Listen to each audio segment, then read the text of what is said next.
Commander Zeth9 stared at his computer screen with wide eyes. The blue light from the monitor made his gray skin look even paler than usual. He had been watching Earth signals for 20 years, and nothing like this had ever happened before. The screen was completely blank.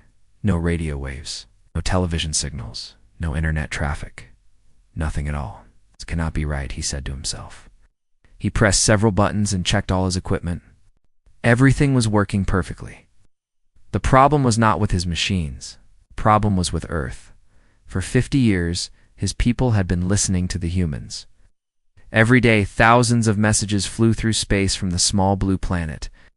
The humans never stopped talking. They sent music, movies, news, and endless chatter about their daily lives. They were the noisiest species in the galaxy. Zeth9 remembered when he first started this job. His supervisor had warned him about the humans. They talk too much. She had said, "You will get tired of listening to them." Odd. But Zeth9 never got tired. The humans were fascinating. They fought wars over small things, but they also sent beautiful music into space. They could be cruel to each other, but they also showed great kindness.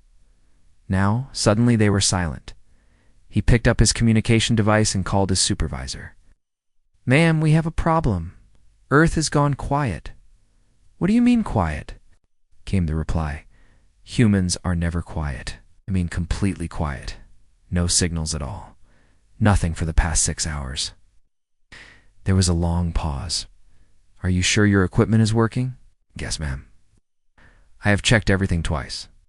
The silence started at exactly 14:23 Earth time yesterday. The last signal was from one of their weather satellites, and nothing. "I will send Dr. Krilvos to your station immediately. Do not leave your post." Zeth9 had heard of Dr. Krilvos. She was the galaxy's best expert on human behavior. She had studied them for 30 years, and had written many books about their strange ways. If anyone could explain this mystery, it would be her. While he waited, Zeth9 kept checking his instruments. He tried different frequencies.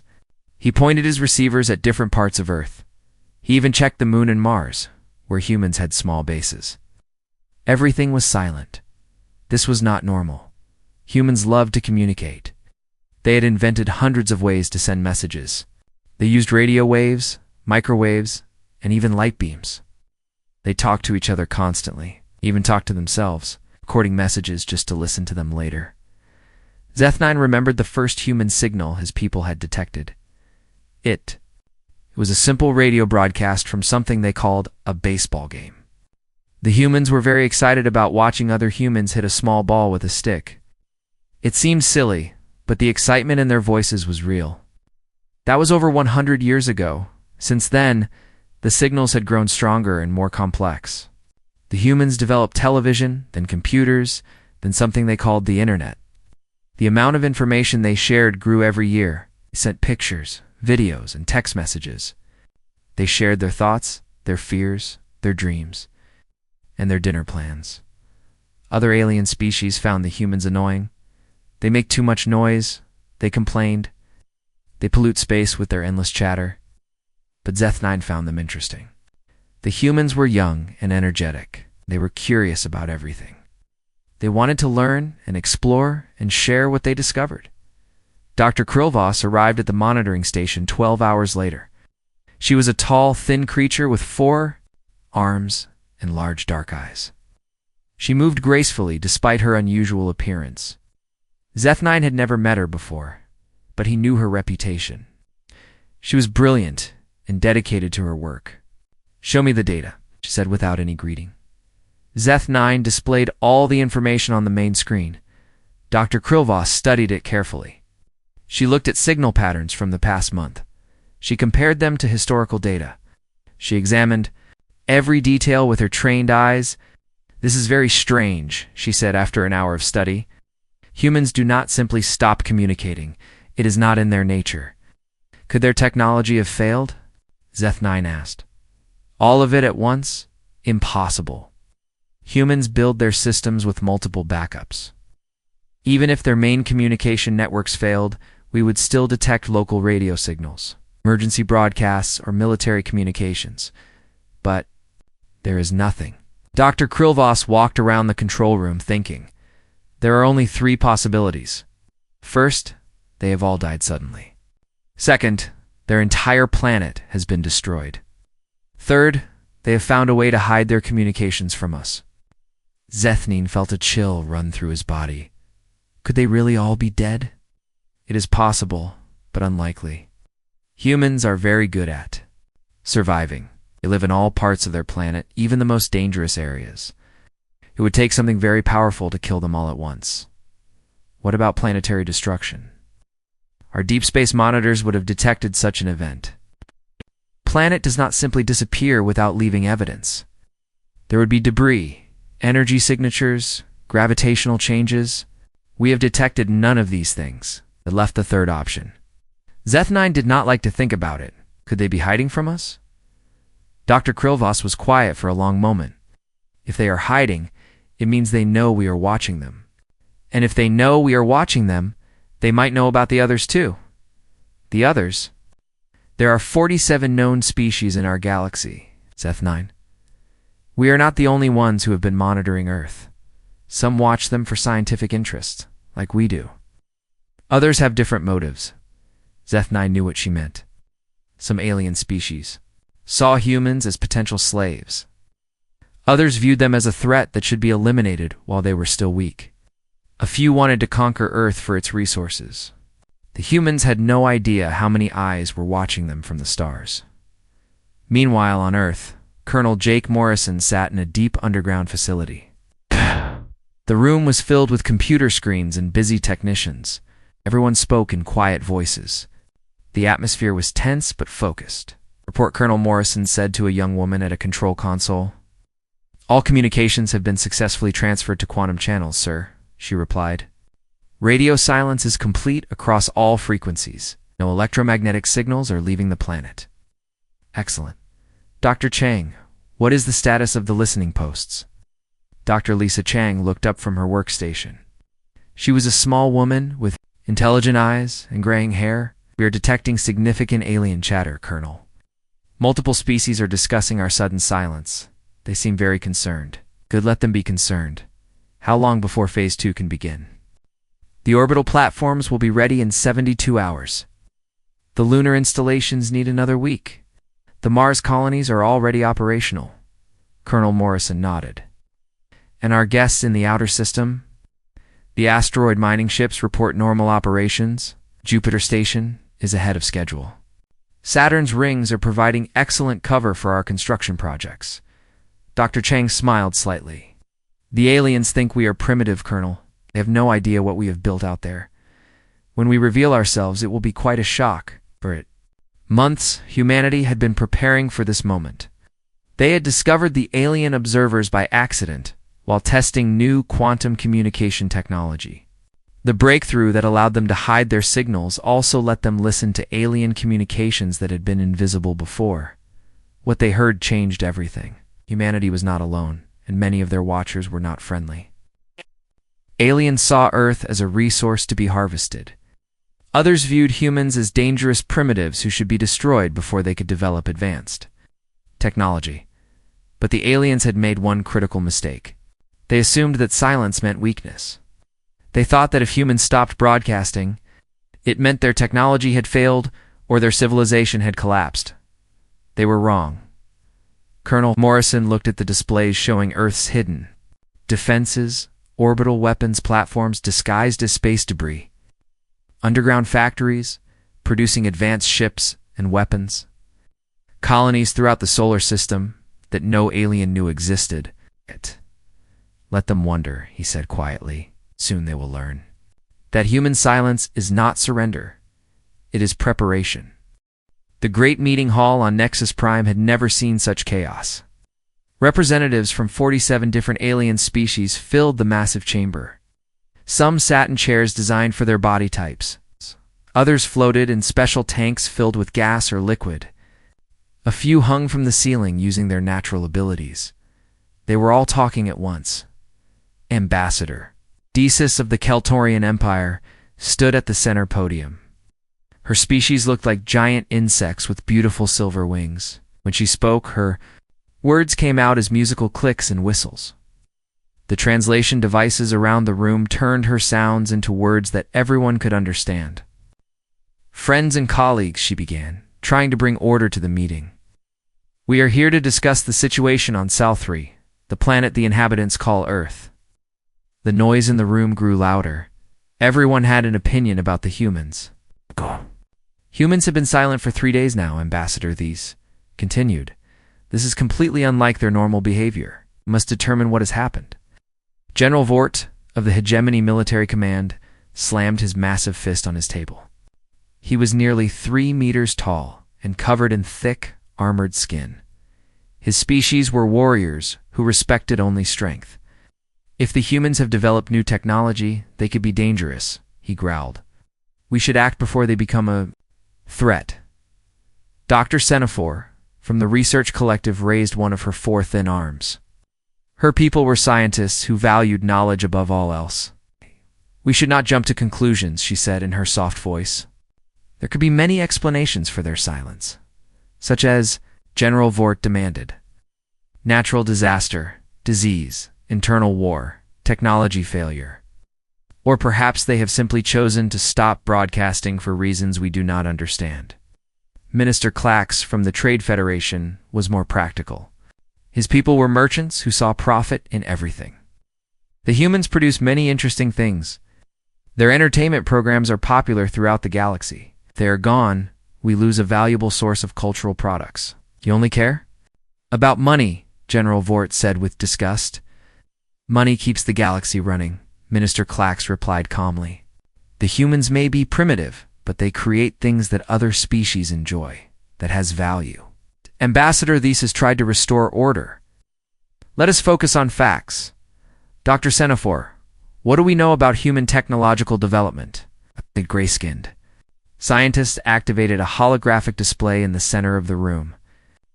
Images of Earth appeared, showing the planet as it looked from space. Human technology has been advancing very rapidly. In just 200 of their years, they went from simple radio communications to complex computer networks. The display showed charts and graphs tracking human progress. They have developed nuclear power, space travel, and artificial intelligence. Their rate of advancement is faster than any species we have previously studied. "How fast?" asked Captain Rex Evan of the Exploration Corps. "If their current rate continues, they could achieve faster than light travel within 50 years. They could develop advanced weapons within 20 years. They could build star-spanning colonies within 100 years. The room fell silent. Those numbers were frightening to many species. Most alien civilizations had taken thousands of years to achieve such things. General Vort stood up, his armor making loud clicking sounds. "This proves my point. The humans are dangerous. They advance too quickly. If we do not stop them now, they will become unstoppable. Or they could become valuable allies," suggested Dr. Semaphore. "Their rapid development could benefit everyone if we approach them peacefully." "Allies." General Vort laughed harshly. "Have you studied their history? Humans fight constantly. They have wars over everything. Territory, resources, ideas, even invisible concepts they call religion. They are a violent species." Ambassador Thies nodded sadly. "This is true. Human broadcasts show endless conflicts. They fight each other more than any species we have observed. But they also show great creativity and compassion." Dr. Semaphore argued their art, music, and stories demonstrate deep emotions and complex thinking. They care for their young, help their weak, and work together when facing common threats. While the aliens debated on Nexus Prime, Colonel Morrison received an important visitor in his underground command center on Earth, Major Ryan. Phillips had just returned from a secret meeting with military leaders from 12 different countries. Report. Major Colonel Morrison said, "All participating nations have successfully switched to quantum communications, sir. China, Russia, Europe, India, Japan, Australia, and the others are all connected to our secure network. No electromagnetic signals are escaping any of our territories." Dr. Chang looked up from her workstation. "The global coordination is working perfectly. We can now communicate instantly with any location on Earth without the aliens detecting anything. What about our listening posts? Colonel Morrison asked. We are learning a great deal, sir. The aliens are having emergency meetings about our silence. Some are worried about us. Others see this as an opportunity to attack while they think we are weak. Major Phillips activated a large display screen. Dr. Chang's team has been translating alien communications for the past 48 hours. We now know the identities of 47 different species that have been watching us. The screen showed a map of nearby star systems. Red dots marked hostile species. Yellow dots showed neutral observers. Green dots indicated potentially friendly aliens. Most of them think we are primitive, Dr. Chang explained. They have been watching our radio and television signals, but they do not understand our true capabilities. They judge us based on our entertainment programs and news broadcasts. Colonel Morrison smiled grimly. Let them keep thinking that. What about the hostile species? Major Phillips pointed to several red dots on the map. The Hegemony Military Command has been planning an invasion for 20 years. They see Earth as a strategic location and humans as potential slave labor. The Drac Empire wants our planet's water resources. The Vec Collective views us as a biological threat that should be eliminated, and the friendly ones. The Research Collective seems genuinely interested in peaceful contact. The Keltorian Empire appears neutral but cautious. A few smaller species have expressed curiosity about human culture. Dr. Chang brought up another display. We have also discovered something interesting about alien technology. While they are more advanced than us in space travel and energy production, they are behind us in several key areas, such as computer, technology, artificial intelligence, and quantum physics. Most alien species took much longer to develop these things. They had thousands of years to advance slowly. We compressed the same development into decades because we had to learn quickly or destroy ourselves. Colonel Morrison understood. Humans had been forced to innovate rapidly because of their violent nature. Constant warfare had driven technological advancement at an incredible pace. The same trait that made aliens think humans were dangerous had also made them more advanced than anyone realized. Status report on Project Deep Quiet, he requested. Phase 1 is complete, Dr. Chang replied. All Earth communications are now hidden. Phase 2 begins tomorrow. Orbital defense platforms will come online. Phase 3 starts next week when the lunar installations are ready. In Phase 4, the outer system colonies are ahead of schedule. Jupiter Station reports that their antimatter production facility is operational. Saturn Base has completed their first batch of advanced ships. The asteroid mining operations have produced enough raw materials to build whatever we need. Major Phillips looked concerned. Sir, how long can we maintain this deception? The aliens are getting suspicious. Some of them want to send ships to investigate. Let them come, Colonel Morrison said confidently. When they arrive, they will find a very different Earth than they expect. The humans they have been watching through our old broadcasts no longer exist. We have evolved. Meanwhile, back on Nexus Prime, the Alien Council was reaching a conclusion. Ambassador These is called for order one final time. We've debated long. Enough, she announced. The mystery of Earth's silence must be solved. I propose that we send a joint investigation fleet to the Sol system. General Vort nodded approvingly. Finally, action instead of talk. I volunteer to lead the mission. This should be a peaceful investigation, Dr. Semaphore warned. We do not want to start a war with the humans if they are still alive. If they are still alive, we will know soon enough, General Vort replied. And if they are not, we will know that too. The vote was unanimous. Within days, ships from 12 different alien species would travel to Earth to discover the truth about human silence. On Earth, Dr. Chang detected the alien fleet preparations through intercepted communications. She smiled as she informed Colonel Morrison, they are coming, sir. 12 ships representing multiple species. They expect to find either a dead world or helpless primitives. How long until they arrive? 18 days at their current speed. Colonel Morrison activated the quantum communication network, sending messages to secret bases throughout the solar system. All stations, this is command. The aliens are coming. Prepare to show them what humans can really do. The galaxy was about to learn that silence did not mean weakness. It meant that humanity had been listening, learning, and preparing for this moment. Captain Nexus Prime stood on the bridge of his ship, the seeker of truth. He was a tall, blue-skinned being with large eyes that could see many different types of light. His species, the Exploration Corps, were known throughout the galaxy as the best space travelers and navigators around him. Representatives from 11 other alien species worked at various control stations. This was the largest joint mission in galactic history. Everyone wanted to know what had happened to the humans. Status report, Captain Nexus Prime ordered.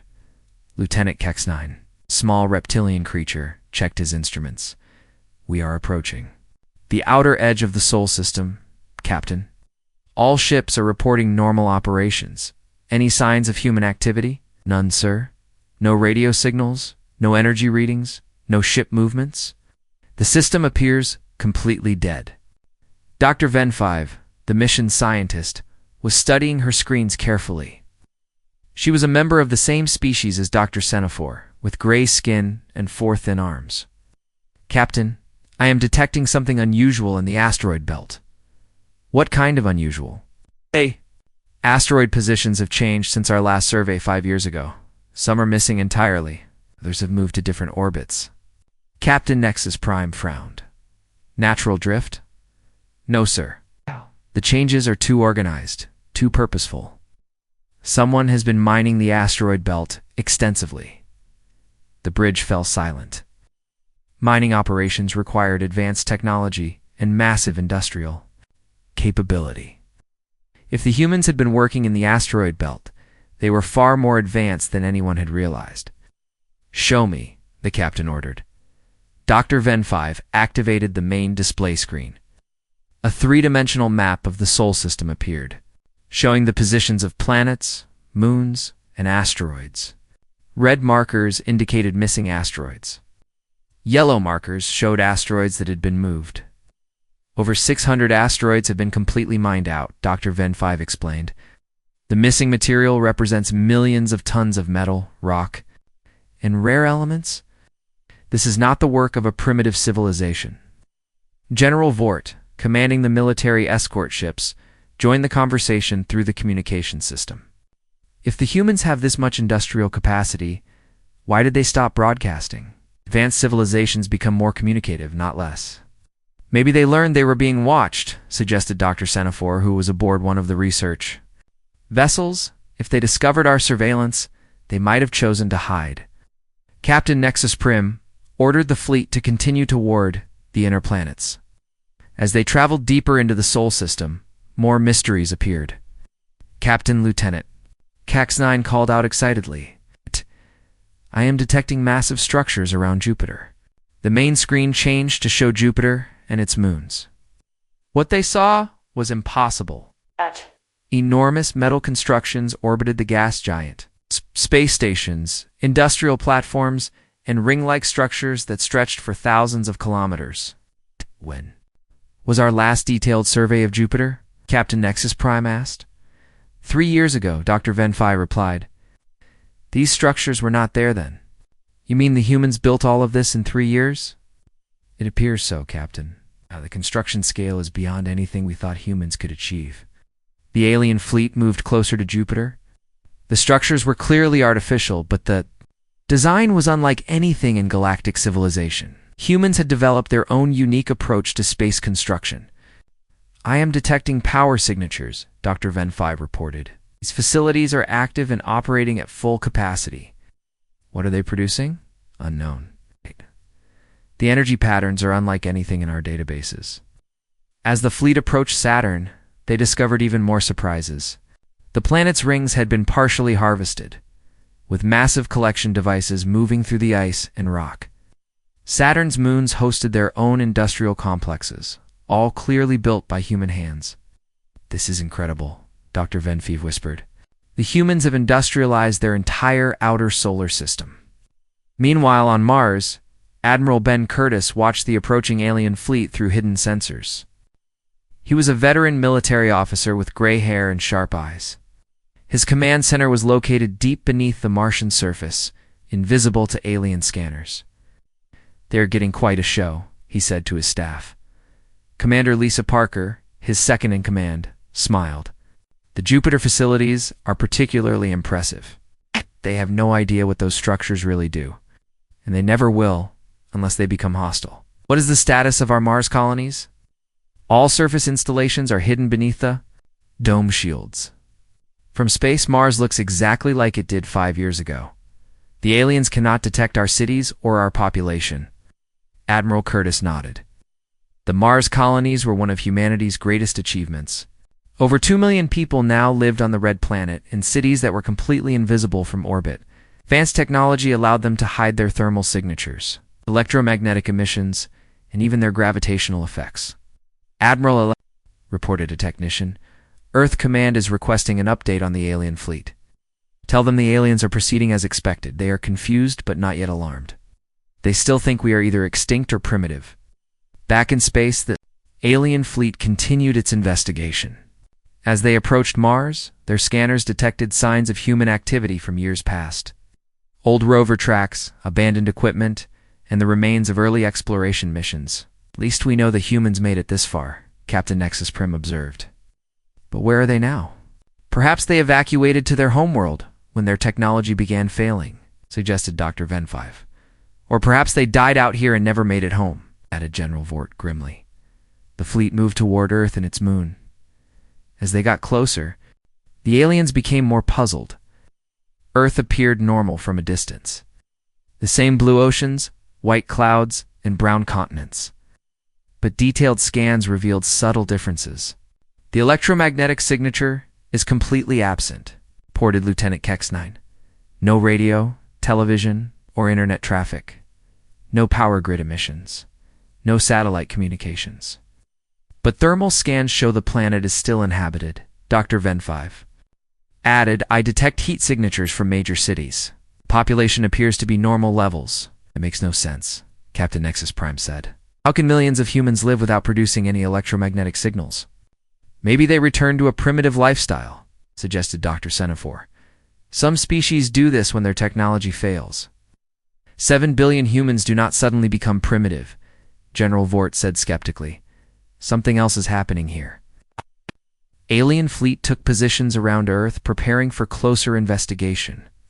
Their powerful scanners examined every detail of the planet's surface. They found cities that appeared inhabited but produced no detectable energy signatures. They saw vehicles moving on roads but detected no engine emissions. They observed aircraft in the sky but recorded no propulsion systems. "This is impossible," Dr. Venfive said. "The humans appear to be using technology that our instruments cannot detect." On the moon, the aliens discovered more evidence of recent human activity. The old Apollo landing sites were still there, but new installations had been built nearby. However, these facilities appeared to be abandoned. "The lunar bases show signs of recent construction," reported Dr. Venfive, "but they are not currently active." "How recent?" asked Captain Nexus Prime. "Within the last 2 years. The humans were definitely here, but they seem to have left." What the aliens did not know was that they were standing next to one of humanity's most important secret facilities. Commander Steve Mitchell watched them from his hidden base inside the moon itself. The lunar installation was humanity's primary surveillance center, monitoring alien activity throughout the galaxy. "They are right on top of us," he reported to Admiral Curtis on Mars. "Their scanners are passing right through our stealth shields." "Good. Let them wonder. How many alien ships are there?" 12 vessels representing 11 different species. They seem confused but not hostile yet. "Any sign they suspect our true capabilities?" "None. They still think we are either extinct or primitive. They have no idea about our industrial facilities, our hidden colonies, or our advanced technology." The alien investigation continued for several days. They examined every planet, moon, and space station in the Sol system, found evidence of human activity everywhere, but no humans. The mystery deepened with each discovery. Finally, Captain Nexus Prime called a meeting of all ship commanders. The holographic conference included representatives from every species in the fleet. We have completed our survey, he announced. The evidence suggests that humans achieved a level of technology far beyond our estimates. They industrialized their entire solar system in a remarkably short time. But where are they now? Asked General Vort. That is the question we came here to answer, and we still do not have an answer. Dr. Semaphore offered her analysis. The humans clearly advanced. Much faster than we predicted. They may have developed technology that allows them to hide from our sensors. Or they may have left their solar system entirely. Left for where? Demanded General Vort. Unknown. But if they have faster-than-light travel, they could be anywhere in the galaxy by now. The alien commanders looked at each other with growing concern. Species that could disappear completely while leaving behind massive industrial facilities was not a species to underestimate. What do we do now? Asked one of the other captains. Captain Nexus Prim had grown tired of mysteries. For 3 days his fleet had searched the Sol system without finding a single living human. The evidence of their advanced civilization was everywhere, but the humans themselves had vanished. Completely. We need answers, he told his crew. Prepare 3 scout ships for atmospheric entry. We'll land on Earth and search for survivors. Dr. Ven5 looked worried. Captain, is that wise? If the humans are hiding, they might view our landing as an invasion. If they are hiding, they will have to come out and talk to us, Captain Nexus Prime replied. I am tired of guessing. We need facts. General Vort agreed from his ship. My pilots volunteer for the mission. If there are humans down there, we will find them. Captain Nexus Prim said firmly. This must be a peaceful contact mission. We will send scientists and diplomats, not soldiers. The 3 scout ships launched from the main fleet. Each carried a small crew of aliens trained in first contact procedures. Their mission was simple. Land on Earth, search for humans, and establish communication if possible. The ships entered Earth's atmosphere without problems. Their pilots chose landing sites near major human cities. One ship headed for the area humans called New York. Another aimed for London. The third selected Tokyo. What happened next shocked every alien in the fleet. The scout ships never reached the ground. As they descended through the upper atmosphere, visible forces seized control of their vessels. The ships stopped falling and hung motionless in the air, held by technology the aliens could not see or understand. Scout 1 to fleet, came a panicked voice over the radio. We have lost control of our ship. Something's holding us in place. Scout 2 reporting the same problem? Our engines are not responding. All our systems are being overridden by an outside force. Scout 3 here. We are trapped.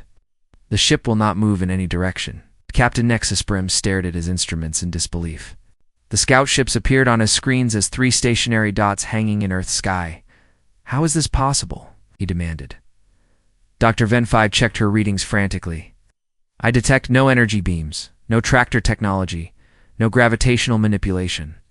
Yet something is definitely controlling those ships. Can we help them? I do not know how.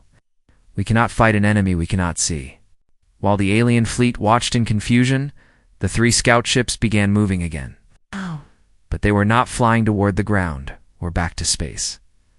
Instead, they traveled sideways through the atmosphere, guided by invisible hands toward unknown destinations. Where are they taking us? Asked one of the scout pilots. His question was answered minutes later. The ships came to rest inside massive structures that had not been visible from space. Docking bays opened in what appeared to be empty air, revealing hidden space stations orbiting Earth. The aliens found themselves inside. Pristine facilities filled with clean air and normal gravity. As they stepped out of their ships, they came face to face with humans for the first time. Dr. Amy Rodriguez led the greeting committee. She was a middle-aged woman with kind eyes and graying hair. Behind her stood a team of humans wearing simple clothing that somehow looked more advanced than anything the aliens had ever seen. Welcome to Earth, Dr. Rodriguez said, speaking perfect galactic standard. We need to talk. The aliens stared at her in shock. How did she know their language? How long had humans been able to speak galactic standard? How did they build invisible space stations? You are surprised, Dr. Rodriguez observed. You expected to find primitives or empty cities. Instead, you find that we have been waiting for you. The lead alien scientist, a being called Researcher Prime, found his voice first. "How long have you known about us?" "Long enough," Dr. Rodriguez replied. "We discovered your surveillance network several months ago. We have been listening to your communications ever since." "It's impossible. Our encryption cannot be broken by primitive technology." Dr. Rodriguez smiled. "Who said our technology was primitive?" "The humans led their alien guests through the space station. What the aliens saw defied everything they thought they knew about human capabilities.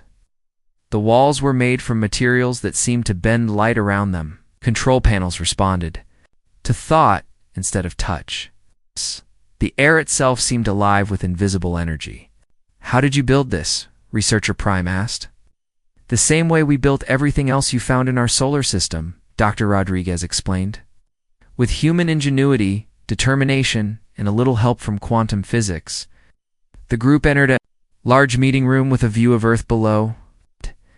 The planet looked different from this angle. Cities glowed with energy patterns the aliens had never seen. Transport systems moved through the air like streams of light. The entire world hummed with activity that had been completely invisible to alien sensors. "You have been watching us for decades," Dr. Rodriguez said, gesturing for everyone to sit. "You observed our primitive radio broadcasts and television programs. You listened to our internet chatter and military communications. You thought you understood us. You studied your species extensively." Researcher Prime replied defensively. "We know your history, your culture, your level of technology." "Know what we wanted you to know?" Dr. Rodriguez corrected. "Tell me, what did you learn from watching our entertainment programs?" "The humans are violent, emotional, and primitive. You fight constantly over resources and ideas. You are barely capable of space travel." Dr. Rodriguez nodded. "It's exactly what we wanted you to think. While you were watching our movies and television shows, we were developing technology that your scientist said was impossible." She activated a holographic display that showed the hidden reality of human civilization. Cities built underground and underwater, factories that operated in dimensions folded through space-time, ships that traveled faster than light by bending reality itself. "This is impossible," Researcher Prime whispered. "Our physics says this cannot exist." "Your physics are incomplete," Dr. Rodriguez replied. "Humans had an advantage you did not consider. We were forced to advance quickly or destroy ourselves. Necessity drove us to discoveries that took other species thousands of years to achieve. Meanwhile, back on the alien fleet, panic was spreading. Through every ship, Captain Nexus Prime received reports that made no sense. Captain Lieutenant Kex-9 reported with a shaking voice, "Our deep space sensors are detecting massive energy signatures throughout the Sol system." "What kind of energy signatures?" "Ships, sir. Hundreds of them. They are appearing everywhere." At once, the main display screen lit up with red dots representing unknown vessels. They surrounded every planet, every moon, every asteroid installation. The alien fleet was completely outnumbered. "How is this possible?" Captain Nexus Prime demanded. "Our sensors showed nothing before. They were hiding, sir. Using stealth technology far beyond our capabilities. Now they are revealing themselves." Dr. Ven 5 studied the readings with growing amazement. "Captain, these are not just ships. I am detecting energy levels that suggest some kind of planetary engineering." "What do you mean, the moon, sir? It is not what we thought. Our scans indicated it is largely artificial. Humans have built massive installations inside it." "How massive?" "The entire interior appears to be hollowed out and filled with technology. It is not a moon anymore. It is a space station the size of a moon." Similar reports came from throughout the solar system. Mars was revealed to host millions of humans living in invisible cities. Jupiter's moons were massive industrial complexes, producing materials unknown to galactic science. Saturn itself appeared to be surrounded by a ring of defensive platforms. But the biggest shock was still to come. "Captain," Dr. Ven5 called out in amazement, "Jupiter is moving." "What?" "The planet Jupiter is changing its orbit. It is moving toward us." Through the view screen, they could see the impossible sight. The giant planet was indeed moving, driven by forces that defied every law of physics the aliens knew.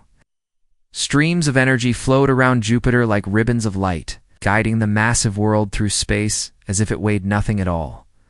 How are they doing this? Captain Nexus Prim asked weakly. I do not know, sir. This technology is beyond anything in our experience.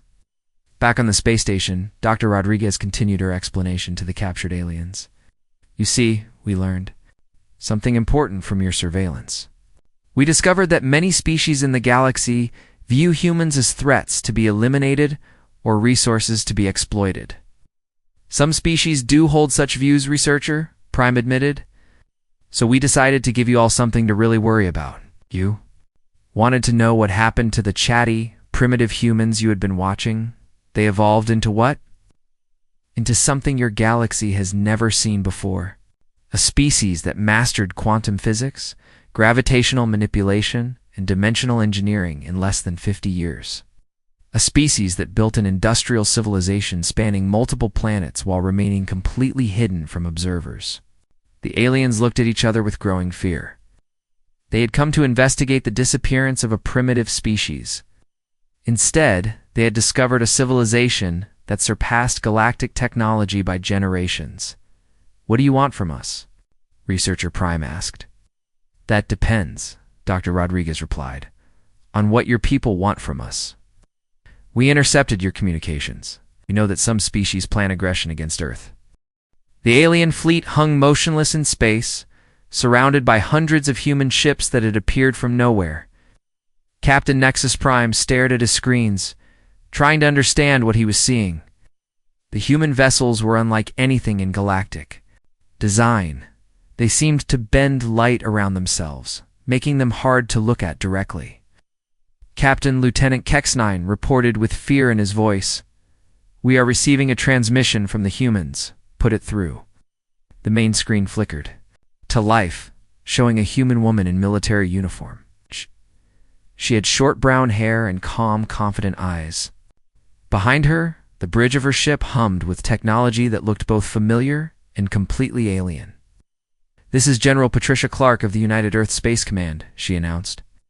"To the representatives of the Galactic Council currently. In our solar system, we offer greetings."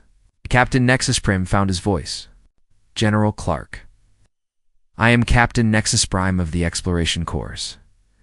We came here to investigate the silence from your world. We meant no harm. We know exactly why you came," General Clark replied. "We have been monitoring your communications.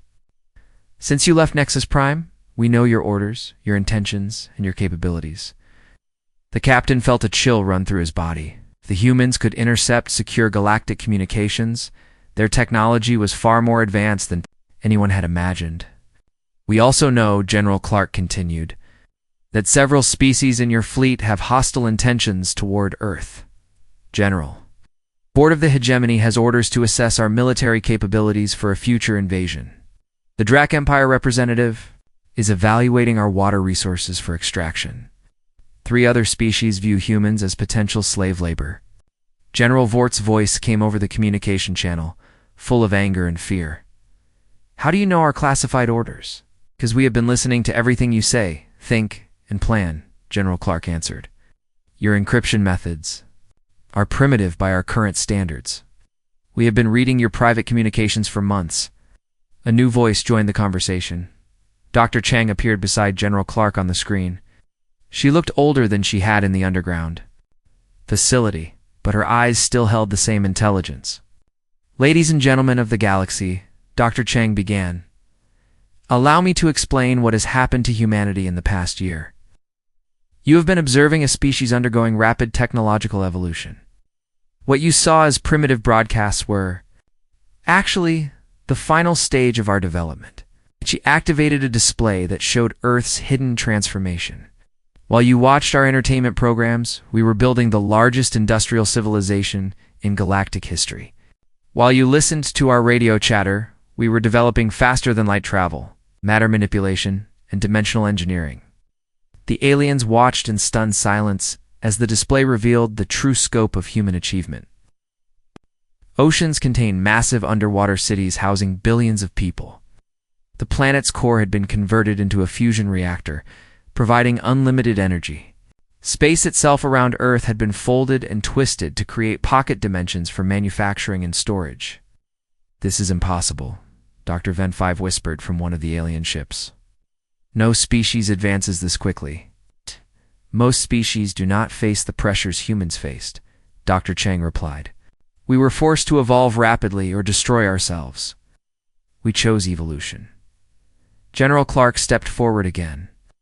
Now, we must address the future. Some of you came here with peaceful intentions. Others planned aggression against our world. Are prepared to deal with both. The display screen changed to show Jupiter in all its impossible glory. The giant planet was no longer a gas giant. It had been transformed into something that defied physics. Streams of controlled energy flowed around it like rivers of light. The planet itself pulsed with power that could be felt across the solar system. Jupiter has become our primary defensive installation, General Clark explained. It can move through space at faster than light speeds. It can generate energy fields that span star systems. It can produce fleets of ships at a rate of 1,000 vessels per day. Captain Nexus Prime stared at the screen in disbelief. You turned a planet into a weapon? We turned a planet into whatever we need it to be, General Clark corrected. Today, it is a defensive system. Tomorrow, it might be an exploration vessel. Next week, it could be a construction platform for building new worlds. General Vort's voice carried a mixture of fear and rage. You are threatening the entire galaxy with this power. No, General Clark replied calmly. We are offering the galaxy a choice. You can approach us as friends and partners, sharing knowledge and resources for mutual benefit. Or you can treat us as enemies and face the consequences. To demonstrate her point, she activated another display. The screen showed detailed scans of every ship in the alien fleet. Not just external scans, but complete blueprints of their internal systems, crew layouts, and even personal belongings of individual aliens. We know everything about your vessels, General Clark continued. We know how many people are aboard each ship. We know what weapons you carry. We know the name of General Vort's pet from when he was a child. We know Dr. Ven5's secret research projects. We know Captain Nexus Prime's favorite Earth music. The aliens looked at each other with growing terror. This level of scanning technology should not exist. Their most advanced sensors could not penetrate enemy shields. Yet the humans seemed to see through matter itself. Dr. Chang spoke again. We want to make our position clear to every species in the galaxy. Humanity is no longer the primitive civilization you have been watching. Have become something new, something unprecedented. The display changed to show human colonies throughout the galaxy, bases on distant planets that no alien knew existed, ships traveling between star systems using technology that made the journey in days instead of years. Humans were already spreading across the galaxy while other species thought they were still trapped on one world. How long have you been among us? Captain Nexus Prime asked weakly.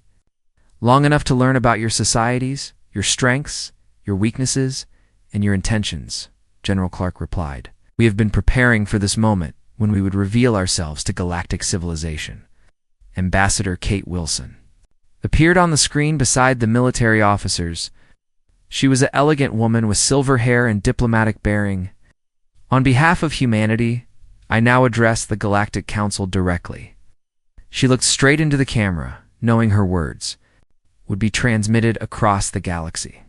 Earth formally announces its presence as an independent starfaring civilization. We seek peaceful relations with all species that approach us with honest intentions.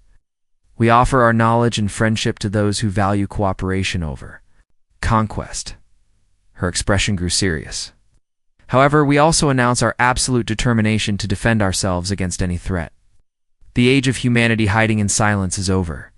We will no longer tolerate being observed, studied, or planned against without our consent. General Clark took control again. To demonstrate our sincerity in seeking peace, we are releasing your scout teams unharmed. They have been given complete recordings of this conversation to share with your governments. They have also been given gifts of human technology as a gesture of friendship. The 3 captured alien ships suddenly appeared in space near the fleet, completely undamaged. Their crews reported that they had been treated well and given advanced computers containing vast amounts of human scientific knowledge. These gifts represent just a tiny fraction of human capabilities, Dr. Chang explained. We offer to share much more with species that prove their peaceful intentions through actions, not words. Captain Nexus Prim realized that everything had changed. The galaxy's newest member was not another primitive species to be guided or controlled. Humanity had become the galaxy's newest superpower overnight. What happens now? He asked. Now, you return to your worlds and tell them what you have seen, General Clark replied. Tell them that Earth is open for business with honest partners. Tell them that Earth is closed to those who threaten us. Tell them that the galaxy has a new player in the game, and if some species choose aggression, General Clark's smile was cold but not cruel. Then they will learn why humanity went silent. We use that time to listen, to learn, and to prepare. Any species that attacks Earth will face opponents they never expected and cannot defeat. The alien fleet began preparations to leave the Sol system. As they departed, they carried with them the knowledge that everything had changed. The chatty, primitive humans were gone, replaced by something that would reshape galactic civilization. In the months that followed, some species approached Earth with offers of friendship and trade. Others attempted to organize military actions against the new human threat. Friendly species found generous partners eager to share knowledge and resources. The hostile species discovered that their warships simply vanished when they approached human space. Their crews safely deposited on neutral worlds with polite messages explaining that aggression was not welcome. Earth's silence had ended. The galaxy would never be the same. Humanity had spent their quiet time well, emerging not as students in a galactic classroom, but as teachers with lessons the universe had never learned. The age of human silence was over. The age of human leadership had begun.